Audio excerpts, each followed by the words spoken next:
પણ આપણે લોકમુખે કે વ્યવહારિક રીતે આપણે સરપંચ પતિ શબ્દ યુઝ કરીએ એટલે કે પત્ની સરપંચ હોય ગામની, પણ વહીવટ બધા એના હસબન્ડ કરતા હોય. એ તો પોતે નાસ્તા બનાવતી હોય, ચા બનાવતી હોય અને સાઈન કરવા માટે આવી જાય.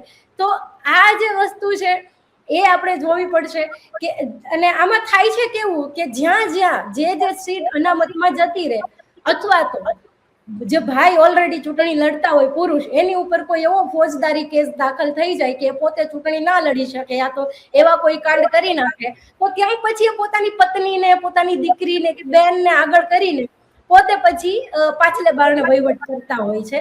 તો જે મહિલાઓ ઓલરેડી રાજકારણમાં છે ને, એમાંથી પણ 70% તો આવી પરિસ્થિતિમાં છે. એટલે સ્વતંત્ર રીતે મહિલાનું રાજકારણમાં પ્રતિનિધિત્વ છે કે એ સ્વતંત્ર રીતે નિર્ણાયક ભૂમિકામાં છે, એ પણ એક બહુ મોટો ક્વેશ્ચન માર્ક છે. આપણે ફક્ત એવું જોઈએ કે ઓકે મહિલા ચૂંટાઈ ગઈ, મહિલા ઉમેદવાર છે, પણ ખરેખર એ છે કે એની પાછળ એ ઘરનો પુરુષ છે, એ બી જોવું રહ્યું. અને મહિલાઓ રાજકારણમાં નથી, એની પાછળ ઘણા બધા કારણો છે. હું તમને એક એક કરીને એના કારણો જણાવું તો સૌથી મોટું તો સાંસ્કૃતિક અને સામાજિક કારણ છે.